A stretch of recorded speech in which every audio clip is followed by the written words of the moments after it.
Hi everyone, hope you're doing well from wherever you're watching this channel, depending on your time zone. Now, Saba is coming, but again we have to ask ourselves a question. Why is Saba coming?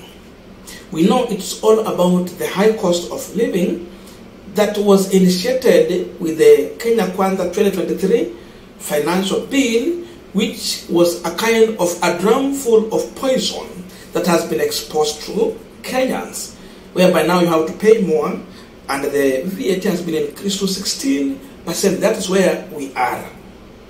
But again, it is good time we use such moment to remember what Ruto told Kenyans during campaign, what he was able to point out as the problem, and what he was pointing out as the solution. Now, going with this, Ruto made a tweet at one point during campaign, and that was on June 15th, 2022 at 2:25 p.m. Kenyan time or East Africa time. And Ruto condemned Uhuru Kenyatta government on high cost of living. He condemned. And besides this, he promised Kenyans that voting for UDA on August means voting, number one, for affordable fuel, number two, affordable food, number three, affordable of other basic commodities in the country. That means you are voting, when you vote for UDA, it was meaning that you are voting against 80%. Maybe it was coming with something less than that, and something better compared to what Uhuru was offering. And this is what he said. Let me just quote him. We must bring to a stop an administration that is burdening wananchi with the high cost of living. Voting for Kenya Kwanza on August 9 means voting for affordable prices of fuel, food, among other basic commodities. This was William Ruto. Today, Ruto is in State House. Ruto, through his finance minister, they came up with a budget. That budget was passed in the National Assembly. We know they have moved from 8% to 16%. The question is, what happened? Before we answer this, just a quick request for those who are watching and you have not yet subscribed, please consider subscribing. To our returning subscribers, I must say thank you so much. And again, to all our viewers, please give this video a thumbs up. Thank you so much, and back to this discussion. We have to ask William Ruto today, what did he mean with this tweet during that time? And what went wrong with what he promised Kenyans? He had a solution, and the solution was on Kenya Kwanza ticket, voting for Gachagua and him. We don't know which means he used, whatever be shortcut or what. The reality is that he's in the State House. So, was removing VAT from 8 to 16%, making it affordable for Kenyans, is a question Ruto should come out and answer. If you don't have answer, Saba will be the answer. Was removing VAT on food and other basic commodities, consumptions, unga, you talk about oil, you talk about any product in manufacturing, he has increased VAT to 16%. Was that affordable? If 8% was expensive, is 16% cheap? If you don't have the answer to high cost of food, then the answer should be on Saba. You talk about any basic commodities and all those products. The price is skyrocketing because of the finance bill, and we have seen his appetite to start taxing Kenyans immediately after signing. Even when Okiya Mtata is taking the matter to the court, Ruto is quickly asking Acre to increase the price of fuel, as if it's too much late to start collecting revenue of 16% from 8%. If you don't have answer why the fuel price per litre has increased by 13 shillings, then the answer should be on Saba Day. He must come and explain his tweet to Kenyans that he did on June 15, 2022 at 2:25 p.m. He has to come and explain. And if you don't have a clear explanation, then the answer should be on Saba Day. He must come clean. If we keep quiet and allow these politicians to speak like this, then they go scot-free with their statements. Then they will think that we are fools. But when we come out and speak our mind, when we come to demonstrate and hold these politicians responsible on their statement, then they will realize that anytime they come to speak to us, they must understand they are speaking to intellectual Kenyans who can hold them responsible. When we keep quiet, we are allowing them to lie to us.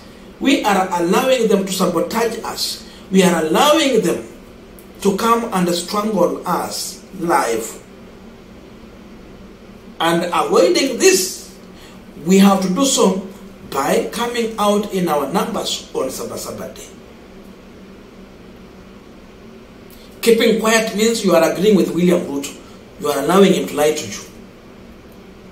He has to explain this. There's a difference between 8% and 16%.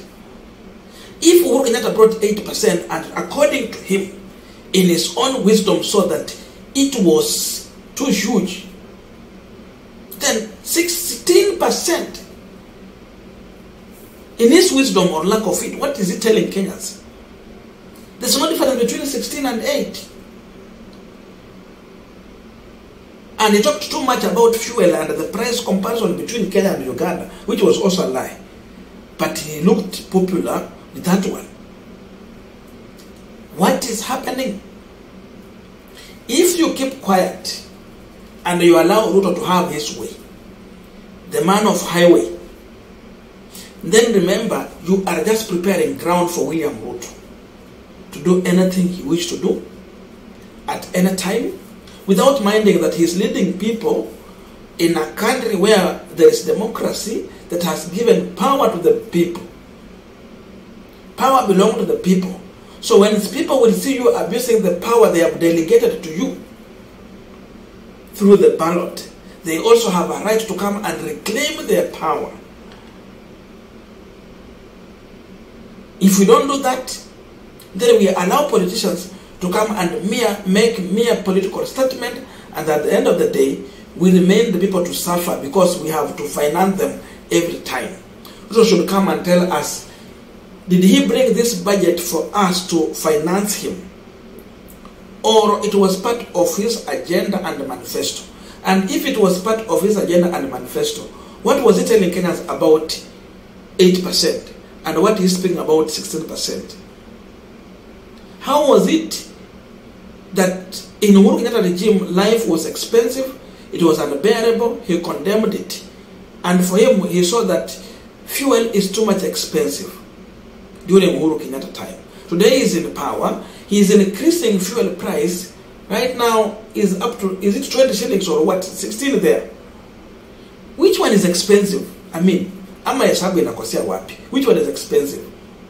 So, his manifesto ilikuwa gani? The promises he made, and what is delivering? You promise heaven, you deliver shakahola. He must be told no. And you can only say this by coming out on Saba Day and stand with Kenyans. I've seen people are now trying to popularize for Saba Day. They are reaching out to other people. If you have an opportunity, you must stand with the people who are going to participate in Saba Day. But if you are there to fund William Ruto, you should keep quiet and stop talking. Then you know you are a man or a woman under captive. You will be led by someone who got to power through lies. And now he's in power, he wants to lead the country and the economy being run on propaganda. Then, and expect for the worst. Because even the shilling is depreciating. Every day the shilling is depreciating. So this is the man who is going to lead your economy. If you are a man in business, you have interest on doing business in Kenya, then you have to come out. Otherwise, your business is going to go down when you are watching. The poor, the orphans, the needy, the children in school, they have a problem. If no one is going to speak for them, then Ruto is literally strangling these people, like when you are watching and you have an opportunity to come out and speak about these issues. Because when you keep quiet, you are allowing Ruto to sit pretty and sit out and think that everything is okay. But when you come out and question whatever he said and what he's doing now, he will know that people are alive to the current situation and they still know what he said. I don't know your views, but what I'm saying is that Saba is one of the days that Kenyans must come out and ask these questions, because internet will never forget. We know what he said and we are seeing what he's doing, which is contrary. So we have to question his motive.